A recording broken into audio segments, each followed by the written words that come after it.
में हो रही है, उन्हीं संस्कारों की अवहेलना के कारण युवा पीढ़ी जो धीरे धीरे भ्रष्ट और नशे की प्रवृत्ति में धीरे धीरे जकड़ती जा रही है, जिसके कारण अपन केवल इस प्रकार से देखा जाए तो आजादी के ये जो प्रोग्राम है ये मात्र एक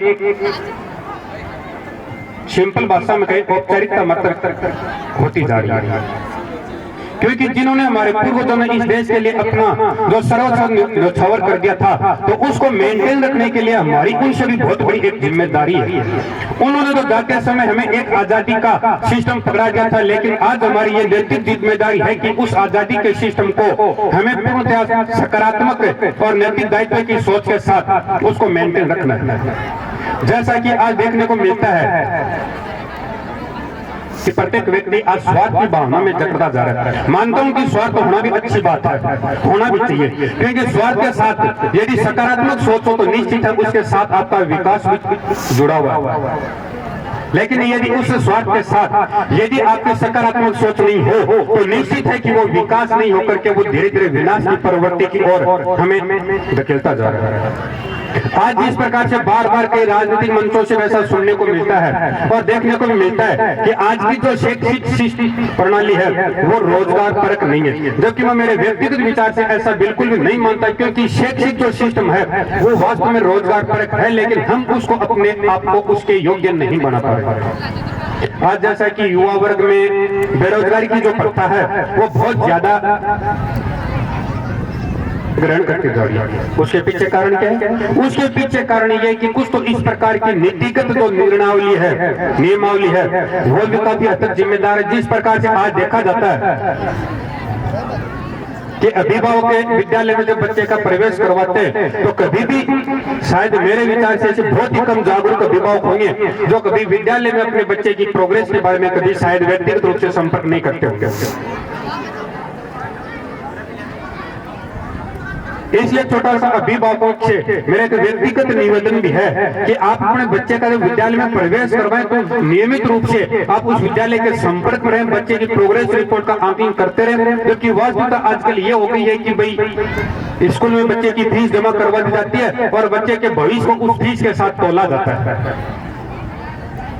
बस अभिभावक की एक नैतिक जिम्मेदारी इतनी सी समझी जाती है कि भाई बच्चे को स्कूल में प्रवेश करवा दिया और अब बच्चे को एक बढ़िया सा मोबाइल दिला दिया जाए जिससे कि बच्चा सोशल मीडिया के रेगुलर संपर्क में रहे, और धरातल की जो वास्तविक शिक्षा है उसे धीरे धीरे बच्चा वंचित होता जा रहा है। और लास्ट में जिम्मेदारी उस विद्यालय परिवार और उन गुरुजनों पर थोप दी जाती है कि भाई आपने बच्चे पर ध्यान नहीं दिया। और ये शब्द लास्ट में कब सुनने को मिलते जब पूरा सेशन अंतिम पड़ाव में आ जाता है।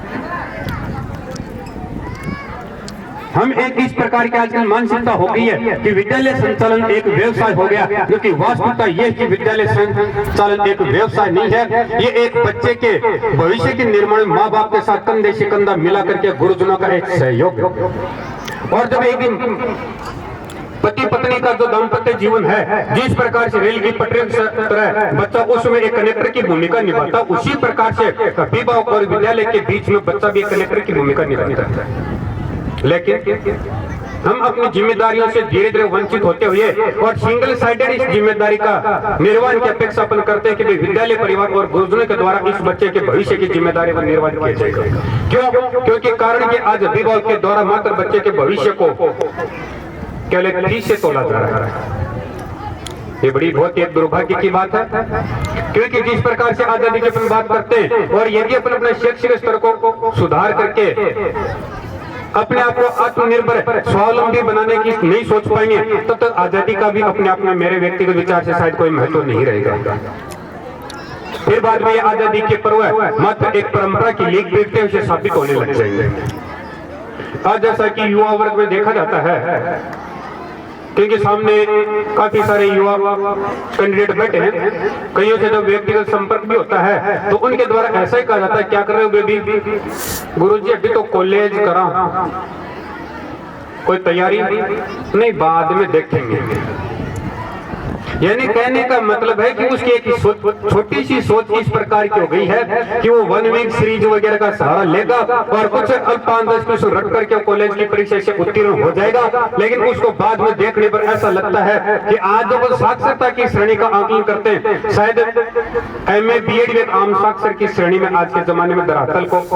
प्रदर्शित कर रहे हैं। ये वास्तविकता है। जबकि गुणवत्ता, यदि गुणवत्ता की बात करें तो छोटे स्तर पर यदि इस प्रकार के शैक्षिक संस्कारों और पारिवारिक जिम्मेदारी के साथ साथ संस्कारों का उस बच्चे में प्रवेश करवाया जाए तो निश्चित है कि वो बच्चा कभी भी शायद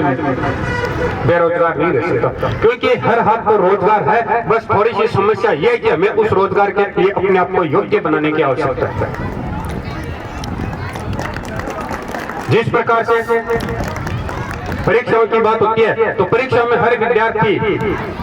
या ज्यादातर अभिभावकों की भी इस प्रकार की सी सोच होती है कि वे बच्चे की हेल्प कितनी होगी। नहीं, अपने आप को इस प्रकार के सिस्टम से दूर रखते हुए विद्यालय से आप यही अपेक्षा करें और विद्यालय का इस प्रकार से पूर्ण सहयोग करें और गुरुजनों का भी सहयोग करें कि भाई मेरे बच्चे को जितनी आवश्यक हो उचित गुणवत्तापूर्ण शिक्षा दी जाए, जिसके लिए हमारी तरफ से पूर्ण सहयोग किया जाएगा। एक छोटा सा उदाहरण कई बार आप समाज में देखने को मिलता है, क्योंकि कहते हैं कि जहां पर संस्कार और संस्कृति मर गई वहां पर विकास का अपने आप ही पतन हो जाता, कहीं भी वहां विकास की धारा का अविरल प्रवाह नहीं हो पाता। देखने को कई बार ऐसा मिलता है कि कई विद्यार्थी इस प्रकार के